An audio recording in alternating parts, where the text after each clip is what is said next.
മലപ്പുറം കൂട്ടായി വാടിക്കലിലെ തൂക്കുപാലം പുനർനിർമ്മാണം അനിശ്ചിതത്വത്തിലായതോടെ ദുരിതത്തിലായിരിക്കുകയാണ് നാട്ടുകാരും വിദ്യാർത്ഥികളും. 300-ലധികം വിദ്യാർത്ഥികളും നാട്ടുകാരുമാണ് യാത്രാ പ്രതിസന്ധി നേരിടുന്നത്. മണിക്കൂറുകളോളം സഞ്ചരിച്ചാണ് പെരുന്തുരുത്തിയിലെ വിദ്യാർത്ഥികൾ വാടിക്കലിലെ സ്കൂളിലേക്ക് എത്തുന്നത്.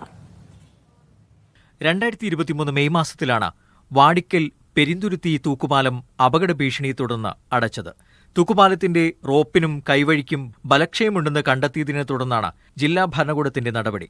പാലമടച്ചതോടെ നൂറുകണക്കിന് വിദ്യാർത്ഥികളുടെയും നാട്ടുകാരുടെയും യാത്രയാണ് പ്രതിസന്ധിയിലായത്. തിരൂർ വഴി മണിക്കൂറുകളോളം സഞ്ചരിച്ചാണ് പെരുന്തുരുത്തിയിലെ വിദ്യാർത്ഥികൾ വാടിക്കലിലെ സ്കൂളുകളിലേക്ക് എത്തുന്നത്. ഏകദേശം ഒരു 3-4 കിലോമീറ്റർ റൗണ്ട് ചെയ്തിട്ടാണ് ഇപ്പോൾ സ്കൂളിൽ എത്തുന്നത്. ഇതുവഴി ആകുമ്പോൾ ഒരു അര കിലോമീറ്റർ ഉണ്ടാവുള്ളൂ. പിന്നെ ഇത് അടച്ചിട്ട് പക്ഷെ ഇതുവഴി കുട്ടികൾ പോകുന്നുണ്ട്, സ്കൂളിൽ കുട്ടികൾ പോകുന്നുണ്ട്. വളരെ അപകടം നിറഞ്ഞ സാധ്യതയുള്ള ഒരു ഇതായിക്കണ്. മൊത്തം തുരുമ്പ് കയറിയിരിക്കണ് പാലത്തിൽ. പിന്നെ സൈഡൊക്കെ മൊത്തം ദ്രവിച്ചു പോയിട്ടുണ്ട്.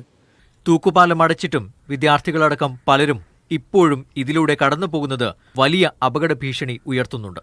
ആശുപത്രിയിലടക്കം പോകാൻ വലിയ ബുദ്ധിമുട്ട് നേരിടുന്നുവെന്ന് നാട്ടുകാർ പറയുന്നു. ലോങ് ആയിട്ട് 4-5 കിലോമീറ്റർ താണ്ടിയിട്ട് വേണം ഞങ്ങൾക്ക് ഞങ്ങളുടെ കാര്യങ്ങൾക്ക്, ബാങ്കായാലും ആശുപത്രി ആയാലും സ്കൂളായാലും അവിടേക്കൊക്കെ വരാൻ വേണ്ടിയിട്ട്. അപ്പോൾ ഇത് വല്ലാത്ത പ്രയാസത്തിലാണ്. ഏത് നിമിഷവും അത് താഴെ വീണ് വലിയൊരു അപകടം ഉണ്ടാവാനുള്ള സാധ്യതയിൽ നിൽക്കുകയാണ് പാലം. വിനോദസഞ്ചാരികൾ ഏറെ എത്തിയ പ്രദേശത്ത് തൂക്കുപാലം അടച്ചതോടെ ആ വരവും നിലച്ചു.